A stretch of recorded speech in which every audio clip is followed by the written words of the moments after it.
What's going on, everybody? Welcome back to GmiasWorld. And a lot of you guys are worried about this new AP increase to 15.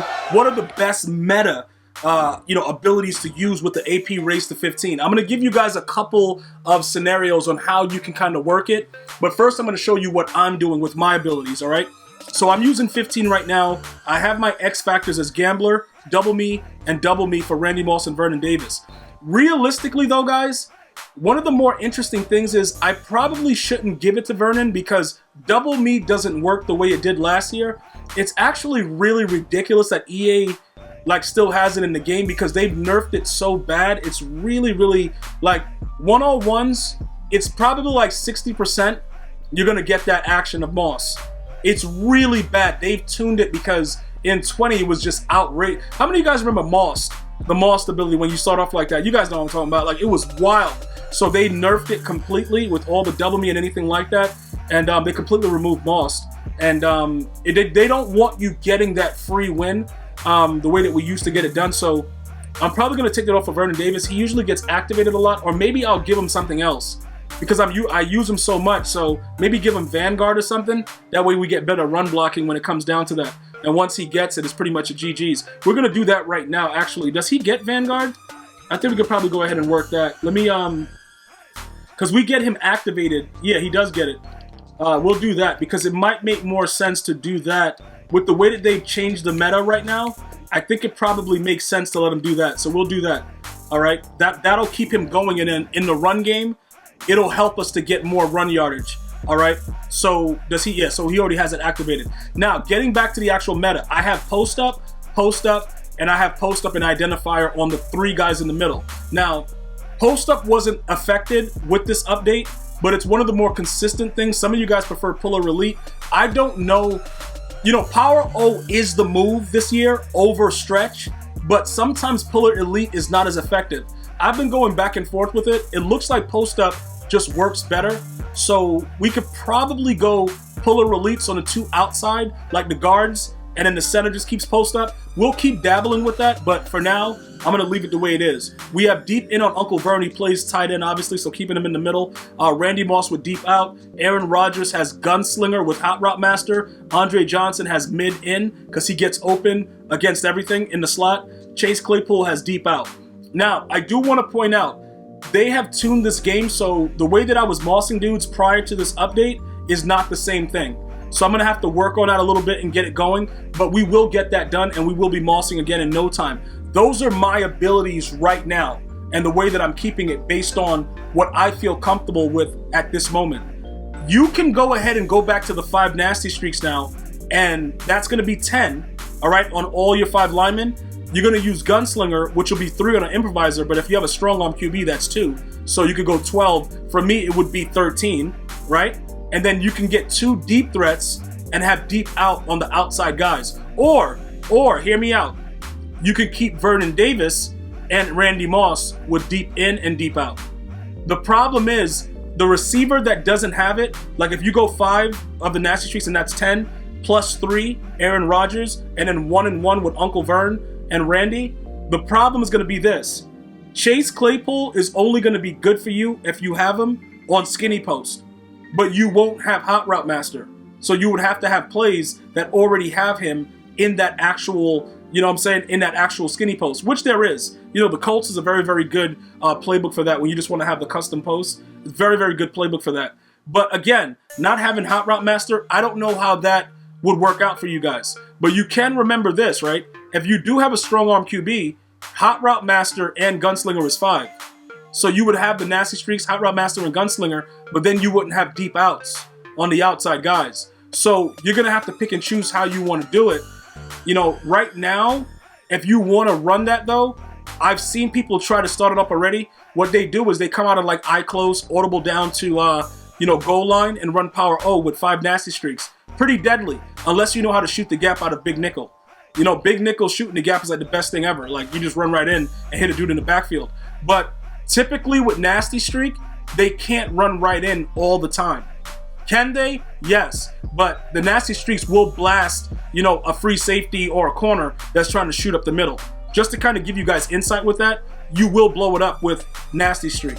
So that's one of the other schemes that now, we have more of a range. Because I think most of us want to go back to just running the ball.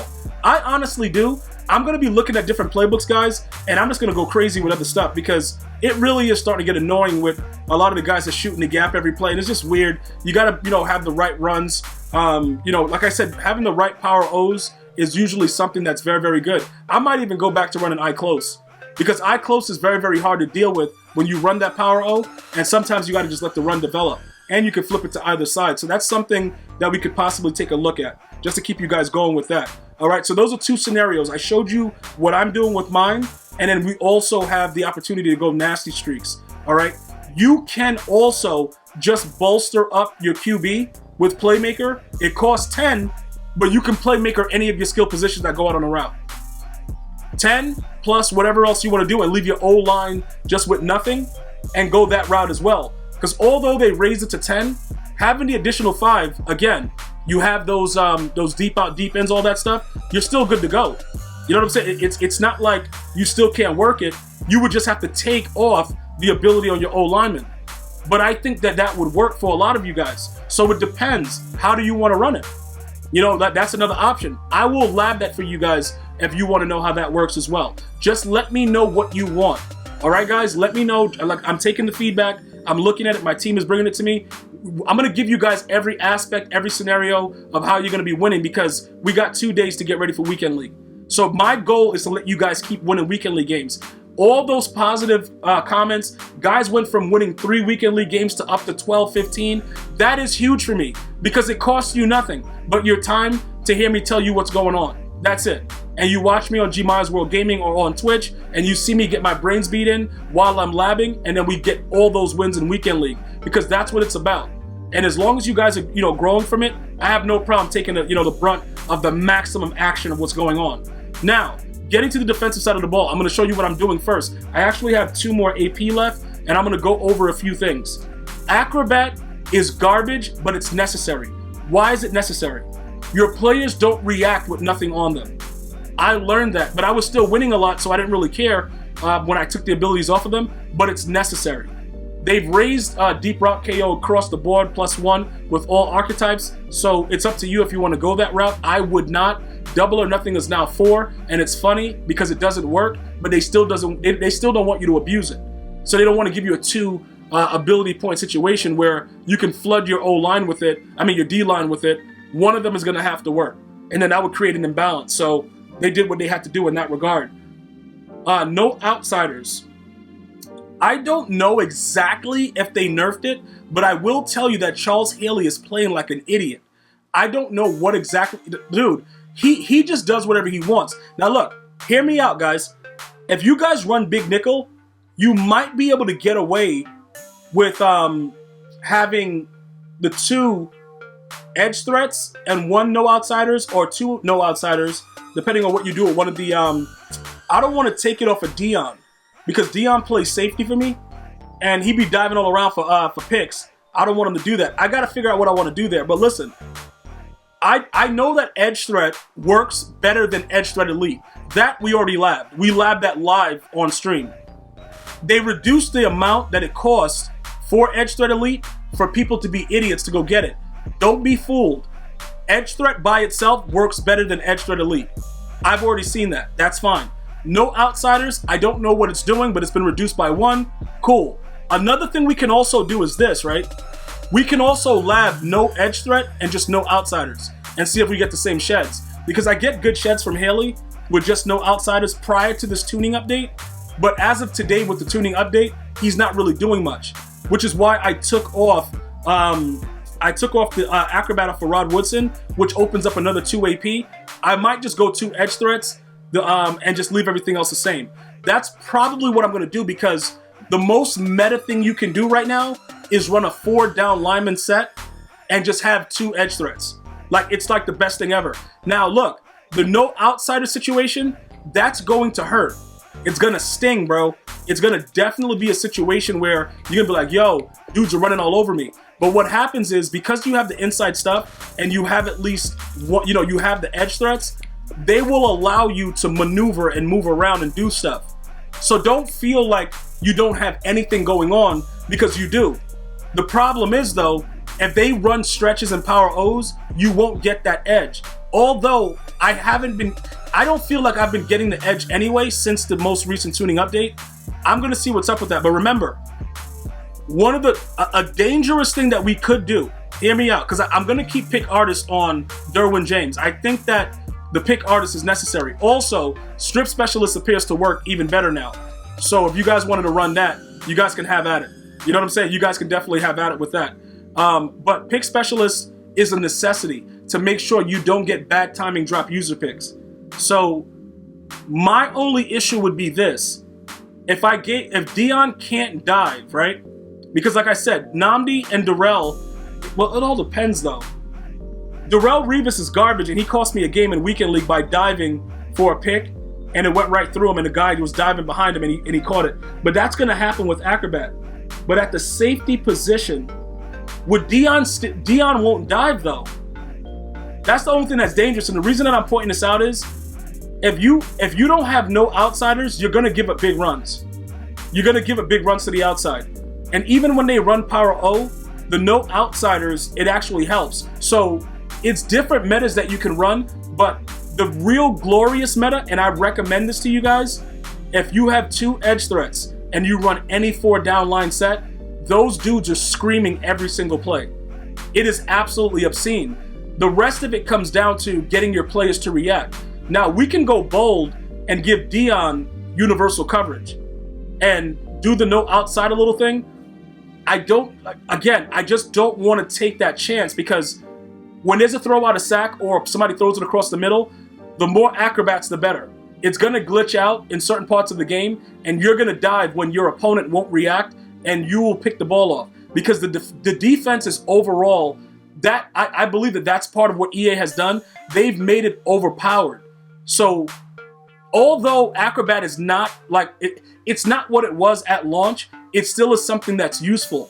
And I had to go back to it because I got sick and tired of people throwing out routes. And if they throw out routes and you press and you're in the deep blue and you have Acrobat, your corners will die for it. Without Acrobat, they'll stand there and the guy will just catch it. So those are the difference for the outside. And at the safety position, the reason that I'm really, really like cautious about it is because people love to throw that deep post. And if you get those animations, you will take away that big play just because you have Acrobat. It's that simple. There's no other science behind it. There's nothing going on in regards to that. They will dive and get animations and they will pick the ball off. And that's all I care about. I don't care about anything else. I want to make this as simplistic as possible for all of you guys. Now, again, I do like Michael Pierce. I did try out JJ Watt. I thought he was garbage, but I was running him in more or less a 3 down lineman set with the nickel odd, because when you run that defense and you spread the D line, it's him singular. I didn't try him in a 4 down lineman set. He might be a monster in that, and we might be able to get away with not with the situation of Pierce. Not even you. Well, I guess we could just use Justin Smith and JJ Watt and just run 4 down linemen. See, that's the thing about the game, right? Because I run certain defenses where I want a bigger guy in a 3-4 or like a center that's big, like the D tackle, I kind of open myself up for a lot of ridiculousness. So this is kind of weird, but I'm thinking about it now. Like, I never really tried JJ Watt in a 4 down set, and because we're running 2 edge threats now, that might be more or less of a meta, and we might not even have to put abilities on JJ Watt. They might just make him do whatever. But don't get me wrong, Michael Pierce is a full man at 360 pounds, and he definitely clogs the lane up. But we have to figure out now our final 2. Do we need that extra acrobat? You know what I'm saying? Do we need that extra, like that? That's what it's all about, because I could take the 1 off the pick artist with Derwin James. We're going to get bad time and drop user picks guaranteed. Even if we time it right, in critical situations, he's going to drop it. And I don't want you guys to do that, which is why pick artist is something that I recommend for your user. So right now, I would go with any nickel, big nickel, even if you run 4-3, I don't care. 4 down linemen, 2 edge threats, and spy one of your D tackles and just let them go to town on your opponent. Play coverage. That's what they want in the game. That's what's so interesting about it. So I would start here, lab this, and then figure out what's going on. But this is what I believe the new meta is going to be overall, because they can't, even if they tune it, it'll be too much of an outrage and then we'll pretty much go together and start writing them on Reddit and going wild, and they'll fix it. Right now, I believe Edge Threat is over Edge Threat Elite. Having 2 of them, every single play shed. Inside stuff I still think is critical, just to make sure that you don't get run on, especially without no outsiders. So this is where we are right now, and then we have the 3 acrobats, but I played Dion at safety because the safeties is going to cost 3 for acrobat. So you want to play a corner instead so that you save that AP.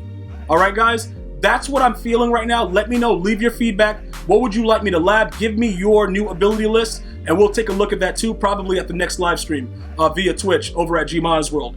I want to thank you guys and girls for watching. You have an unbelievable day. Stay blessed. Until next time. One love, y'all.